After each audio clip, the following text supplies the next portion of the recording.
はい、お米に火が通るとともに、もう水分がね、ほぼなくなっちゃいました。ね。でこうなると、このまま火にかけておいても、下だけが火が通って、そのうちに焦げてしまうわけですが、上の方は全く火が通らないわけです。ということで、お米の、だいたい倍の水量というのは、倍以上の極意指1本というのは守って、それでも多分足らないと思うんですけどね。これだけの量になると、どうしても後からこれを追加してやる必要が出てきます。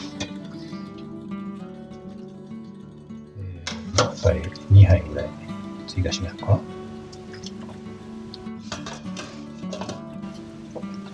い、これで、量を多くすれば多くするほど仕上がりがパエリアっぽいものからリゾットっぽいものに変わっていくわけです。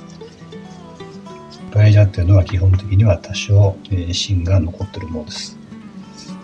どちらかというとリゾットっぽい柔らかく仕上げた方が好きだという方は、そこで何もパエリアはこうでないといけないというふうに難しく考えないで、皆さんの好みに応じた硬さにこのスープのね量で調節してやればいいわけです。はい。で、今日ね、使うサバをね、スモークする予定でいたんですけどね、なんとものすごいタイミングでスモークする機械が壊れちゃったようです。全く動きません。ということで、今日のスモークの過程は抜きです。仕方がありません。でもね、スモークっていうのは一つのその味わいを加えるものであって、それがなくっても何の問題もなく美味しいものができます。スモークする予定でしたが、残念ながらスモークは今日はなしです。そうすると、パエリアの火はね、本当に弱火にしておいて、でもしもこれにもう少しスープを足す必要性があると、あった時のために、だしを少し取ってあります。これとは別にお鍋に残った分は、本当に前菜のスープとして食べます。ということで、ちょっと味を変えます。これはもう単純に好みの問題ですが、鷹の爪を少し入れます。はい、そして少し酸味を加えます。ワインビネガーですね。少し酸味を加えます。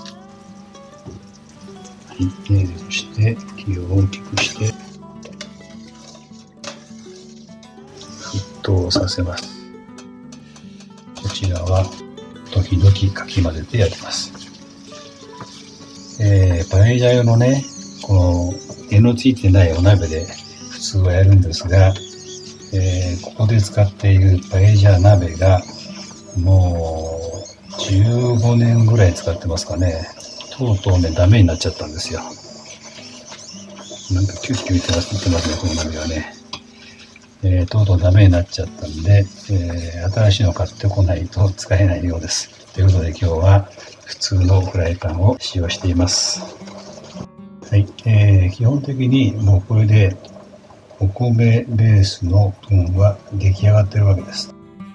適当に入れたこのオリーブですが、これをちょっとこうね、見栄えのいいように平均にしてあるように置き直して、そしてここにすでに火が通っていて調理する必要がないものを並べます。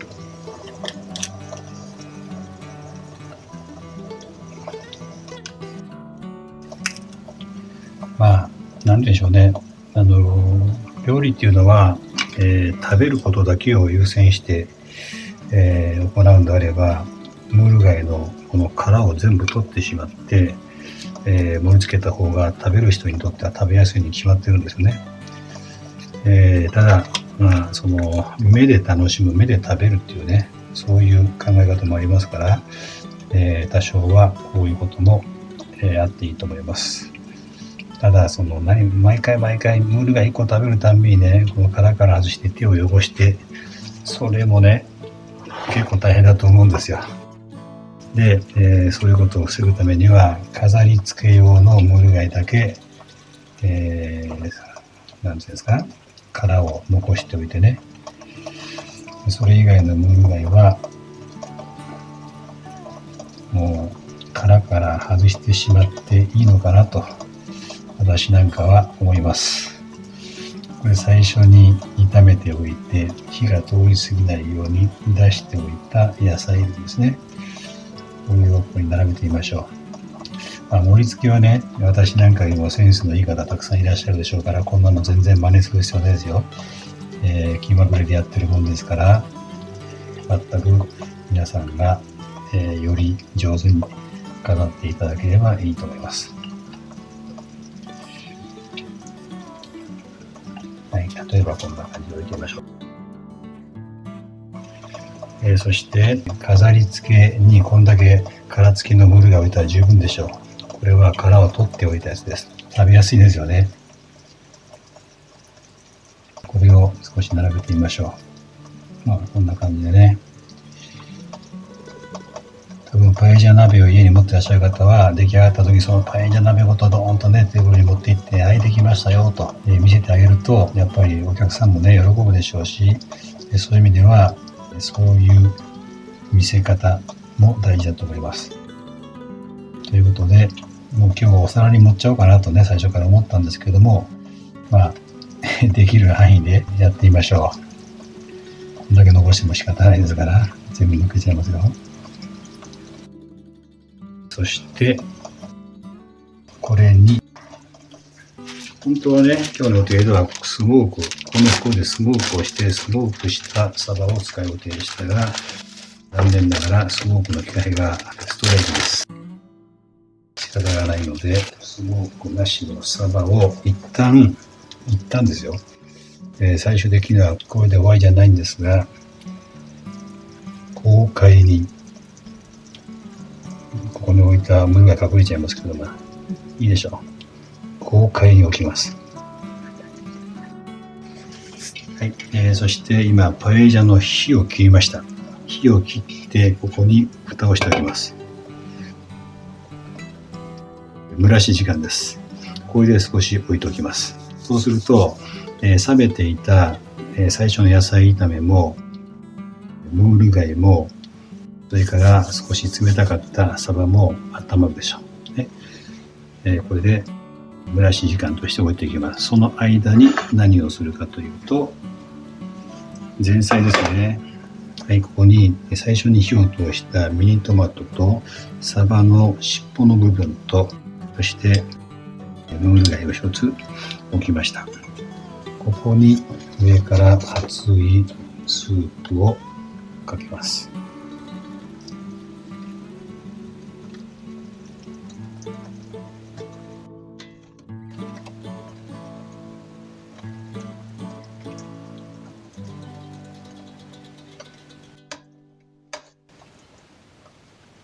随分とサフランの色が出ましたね。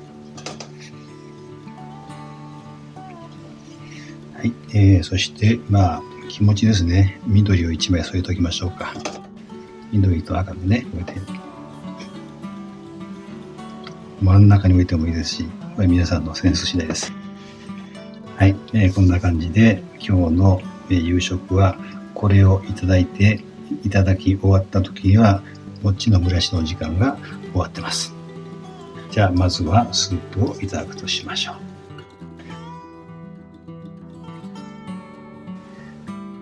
はい、今スープを食べ終えました。その間こちらは蒸らしが終わったところです。はい、上に置いた具材もね十分に温まってますが、今からこれらの具材を少し横に取っておきます。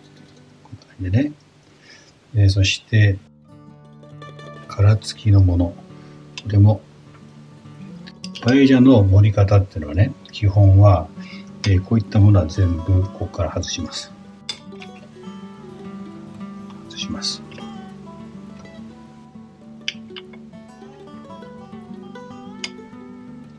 はい、そして他のものを混ぜます。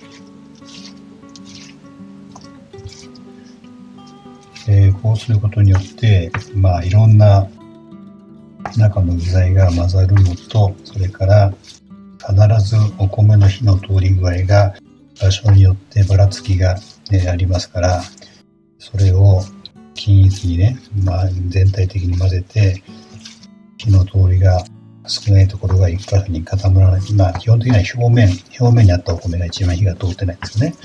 指一本の掟を破りましたから、下の米と比べて上にあった米は、その火の通り具合にはかなりの差があります。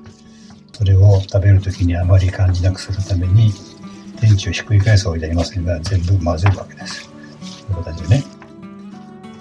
はい、混ぜたところで、これを盛り付けます。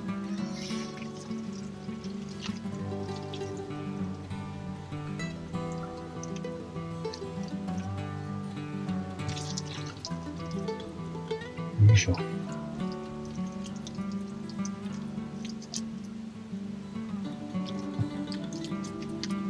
この盛り付けはまた皆さんが上手にやってくださいね。今日の場合は私もちょっと不思議なことをやろうとしてますから、どう盛り付けていいのか、なんかやりながら行き当たりばったり、とりあえずやってみよう。そんな感じです。例えばこうやっています。そしてムール貝を見てみましょうか。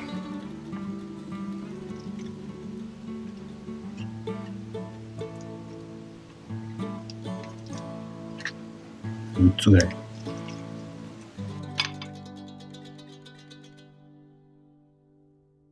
そしてサバですが、食べやすいように切ります。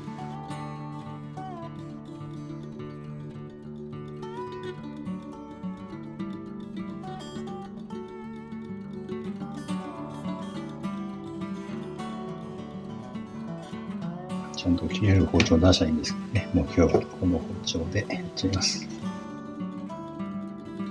はい、そしてこれをかなり包丁を入れたところが今蒸してる間にね、少し火が通りましたから、ちょっと脆くなって切れちゃったところがありますね。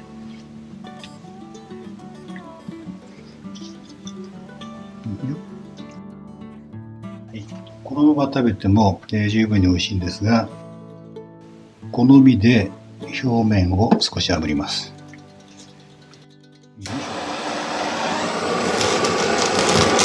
魚の皮目って一番美味しいので、その皮目を炙ってやることによって、生魚にはないやっぱり味わいをね、少し引き出せます。でこの炙り加減というのはもう食べる方の好みに合わせてやればいいと思います。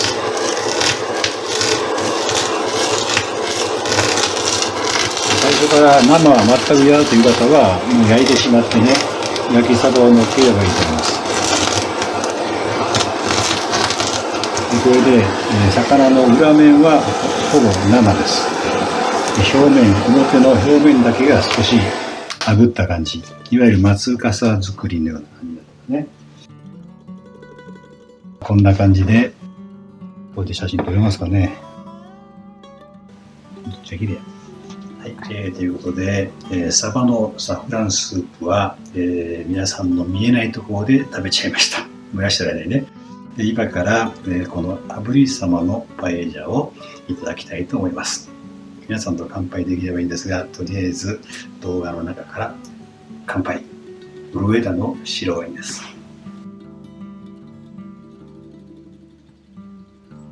うまい。では今からこれをいただくとします。